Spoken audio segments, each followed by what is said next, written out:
तो चलिए दोस्तों, आज की वीडियो हम शुरू करते हैं। और आज की वीडियो है प्रतिशत से संबंधित सवालों की।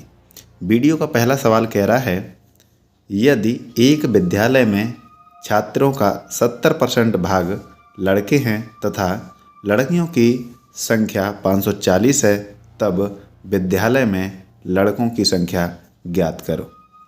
तो यहाँ पे छात्रों दिया है। छात्रों का मतलब ये है लड़का और लड़की मिला करके। तो हम मान लेते हैं दोनों लड़का और लड़की होंगे 100%। अब यहाँ पे बात हुई 70% लड़के हैं, तो यहाँ लिख लेते हैं लड़के 70%। जब 100 में से 70 माइनस कर देंगे तो हमारे पास बचेगा 30%, वो लड़की होंगी। लेकिन सवाल में कहा गया है कि लड़कियों की संख्या है वो 540 है, तो यहाँ लिख लेते हैं 540 है, वो 30% के बराबर है। आगे कह रहा है लड़कों की संख्या, तो लड़कों का यहाँ परसेंट है 70, तो यहाँ हम 70 से गुणा कर देंगे तो हमें लड़कों की संख्या पता चल जाएगी। तो गुणा कर लेते हैं, 1 0 से 1 0 कट जाएगी, 3 से काट लेते हैं, 3 एकम 3, यहाँ पे बचा 2, 3 8 24। अब 70 और 18 का आपस में गुणा कर देंगे, 7 8 56 की 6 हासिल 5, 7 एकम 7 और 5 12, 1 0 हमारे पास ये बचा हुआ है, तो ये 0 यहाँ लग जाएगा। तो 1260 लड़के हैं और यही हमारा इस सवाल का राइट आंसर हो जाएगा, ऑप्शन नंबर बी। यदि टोटल विद्यालय में छात्रों की संख्या पूछता तो 70 की जगह हम 100 का यहाँ गुणा करते तो हमें टोटल छात्रों का पता चल जाता। नेक्स्ट सवाल, ये सवाल भी ठीक पिछले सवाल की तरह ही है। इसे समझना तो आपके दोनों सवाल क्लियर हो जाएंगे। सवाल कह रहा है, एक विद्यालय में 65% विद्यार्थी लड़के हैं तथा 420 लड़कियां हैं, तो विद्यालय में लड़कों की संख्या कितनी है।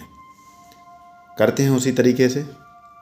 मान लेते हैं टोटल विद्यार्थी हमारे जो विद्यालय में हैं वो 100% हैं, लड़का और लड़की मिला करके।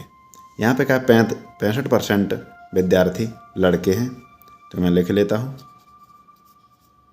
लड़के 65%। जब 100 में से 65% लड़के हैं तो हमारी 35% जो बचा वो लड़की हैं।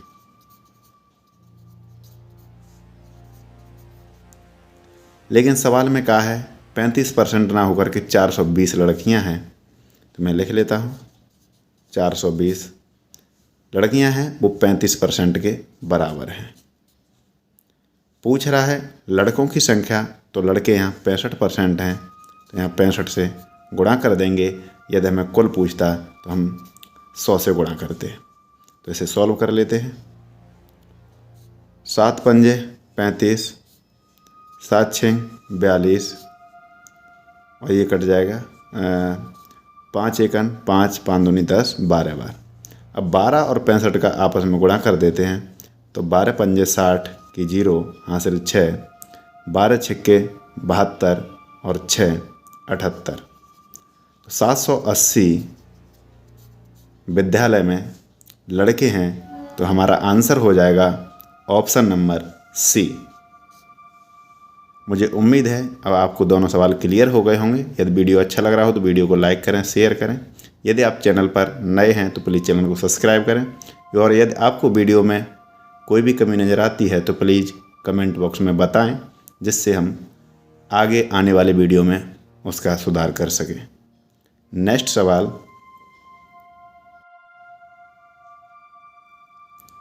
समझना। सवाल अच्छा है, ज़्यादातर ये परीक्षाओं में पूछ लिया जाता था इस पैटर्न का सवाल।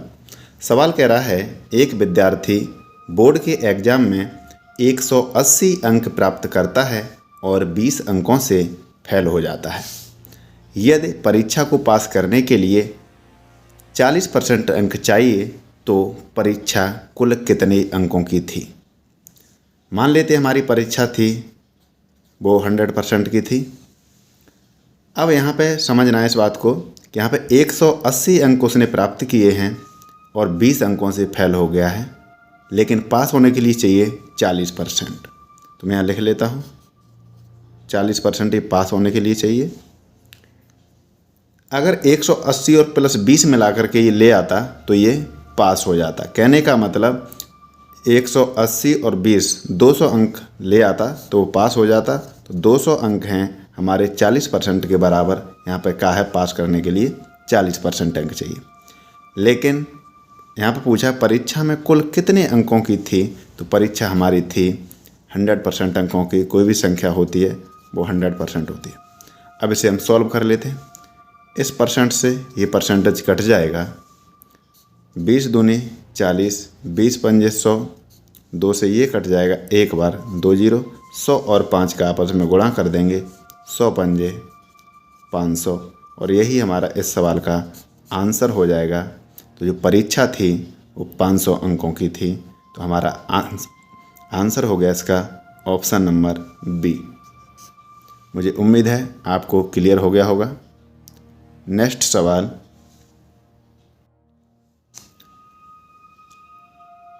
कह रहा है एक विद्यालय में वार्षिक परीक्षा हुई जिसमें से 75% पास हुए और 525 फेल हो गए। विद्यालय में कुल कितने बच्चे हैं? मान लेते हैं विद्यालय में हमारे कुल बच्चे हैं वो हैं 100%, जिसमें से पास हुए हैं 75%। तो मैं लिख लेता हूँ पास 75%। जब टोटल में से हम 75% माइनस कर देंगे तो हमारे पास बचेगा 25%। 25% वो हैं जो फेल हुए हैं। लेकिन सवाल में कहा है कि 525 फेल हुए हैं, तो यहाँ हम लिख लेते हैं 525। ये 25% के बराबर है, ये आपस में दोनों बराबर हो जाएंगे। पूछ रहा है कुल कितने बच्चे, तो कुल हमने यहाँ माने 100%, तो हम 100 का यहाँ गुणा कर देंगे और हमें इस सवाल का आंसर मिल जाएगा।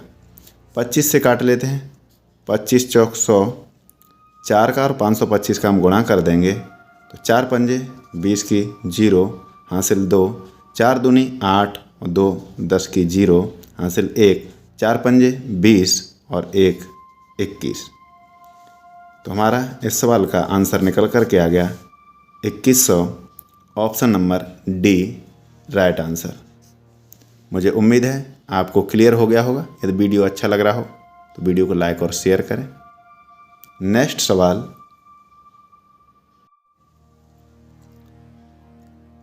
कह रहा है सेब की एक टोकरी में 36% सेब खराब हैं और अच्छे सेब की संख्या 144 हो तो टोकरी में कुल कितने सेब हैं? टोकरी में मान लेते हैं हमारे 100% सेब थे, उसमें से 36% खराब हैं। यहाँ लिख लेते खराब 36%। तो सही कितने होंगे? तो यहाँ पे अच्छे की बात हुई 144, लेकिन परसेंट में देखेंगे तो जब 100 में से हम 36 माइनस करेंगे तो हमारे पास बचेंगे 64%। लेकिन यहाँ पे कहा है कि 144 हैं सही, तो यहाँ पे लिख लेते हम 144। तो यहाँ पे सही हैं 64%, ये आपस में बराबर हो जाएंगे। यहाँ पे पूछ रहा है टोकरी में कुल कितने सेब थे, तो टोकरी में हमने 100% माने थे, 100 का यहाँ गुणा कर देंगे तो कुल सेब हमें पता चल जाएंगे। 8 अट्ठे 64, 8 से काट देते हैं, 8 एकन 8, यहाँ पे बचा 6, यहाँ हो जाएगा 64, 8 अट्ठे 64। 2 से काट लेते हैं, 2 चौक 8, 2 नेम 18। 4 से काट लेते 100 को, 4 दूनी 8, 4 पंजे 20। 25 और 9 का आपस में गुणा कर देंगे तो हमें इस सवाल का आंसर मिल जाएगा। 9 पंजे 45 की 5 हासिल 4, 9 दूनी 18 और 4 22। 225 सेब टोकरी में थे, तो हमारा आंसर हो जाएगा ऑप्शन नंबर डी। मुझे उम्मीद है आपको क्लियर हो गया होगा। नेक्स्ट सवाल कह रहा है, सुरेश एक नारियल विक्रेता है। उसने एक ट्रक के 60% नारियल बेच दिए। अब उसके पास 5000 नारियल बचे हैं। वह प्रारंभ में कितने नारियल बेचने के लिए यहाँ पे होगा लाया था। तो मान लेते हैं वो 100% नारियल लेकर आया था। उसने कहा 60% नारियल बेच दिए हैं। तो यहाँ लिख देता हूँ मैं, बेचे नारियल बराबर कितना 60%। अब उसने 60% बेच लिए हैं, तो 100 में से जब 60% हम माइनस कर देंगे तो हमारे पास बचेंगे 40% जो उसके पास अभी बचे हैं। लेकिन सवाल कह रहा है कि 5000 बचे हैं। तो यहाँ लिख लेता हूँ 5000, लेकिन यहाँ 40% बचे हैं तो ये 40% के बराबर हो जाएगा। पूछ रहा है प्रारंभ में कितने, तो टोटल वो नारियल 100% ले गया था, तो 100 से हम यहाँ गुणा कर देंगे और हमें इस सवाल का आंसर मिल जाएगा। 20 दूनी 40, 20 पंजे 100, 2 से इसे काट लेते हैं तो ये हमारा हो जाएगा 2 दूनी 4, यहाँ बचा 1, 2 पंजे 10, 2 0। 2500 का और 5 का आपस में गुणा कर देते हैं तो 25 पंजे होता है 125, 2 0। 12,500 हमारा आंसर हो जाएगा ऑप्शन नंबर डी। तो टोटल नारियल खरीद कर लाया था वो बेचने के लिए 12,500। मुझे उम्मीद है आपको क्लियर हो गया होगा। यदि वीडियो अच्छा लग रहा हो तो वीडियो को लाइक और शेयर करें। यदि आप चैनल पर पहली बार आए हैं तो प्लीज़ चैनल को सब्सक्राइब करें। नेक्स्ट सवाल कह रहा है, त्यासा अपनी आय का 20% रूम रेट पर, 15% खाने पर, 20% कपड़े पर, 20% पढ़ाई पर, 5% मनोरंजन पर तथा 1000 रुपये बचत करता है, तो त्यासा की आय क्या है। कुल आय मान लेते हैं हमारी 100% थी। अब इन्होंने त्यासा ने अलग अलग खर्च किया है तो इनको हम जोड़ लेते हैं। 20 और 15 35, 35 और 20 55, 55 और 20 75, 75 और 5 80%। इसने अलग अलग जगहों पर खर्च किया है तो यहाँ मैं लिख लेता हूँ खर्च और यहाँ लिख देता हूँ बचत। जब हम टोटल में से 100% में से 80% खर्च माइनस कर देंगे तो हमारे पास बचेगा 20% बचत। लेकिन सवाल कह रहा है 1000 रुपये बचत करता है तो मैं लिख लेता हूँ 1000 रुपये बचत, लेकिन यहाँ 20% बचत है तो ये 20% के बराबर हो जाएगा। पूछ रहा है त्यासा की आय, तो त्यासा की आय हमने मानी 100%, तो यहाँ 100% से हम गुणा कर देंगे। परसेंट से ये परसेंट कट जाएगा। 20 पंजे 100, 1000 और 5 का आपस में गुणा कर देंगे तो 1 पंजे 5 3 0। तो हमारा आंसर निकल करके आ गया 5000 जो त्यासा की आय थी। तो इस सवाल का राइट आंसर हो जाएगा हमारा ऑप्शन नंबर सी। मुझे उम्मीद है आपको वीडियो के सारे सवाल क्लियर हो गए होंगे। यदि वीडियो अच्छा लगा हो तो वीडियो को लाइक और शेयर करें। यदि वीडियो में आपको कोई भी कमी नज़र आती है तो प्लीज़ कमेंट में बॉक्स में बताएं, जिससे हम आगे उसका सुधार कर सकें। वीडियो देखने के लिए आप सभी लोगों का धन्यवाद।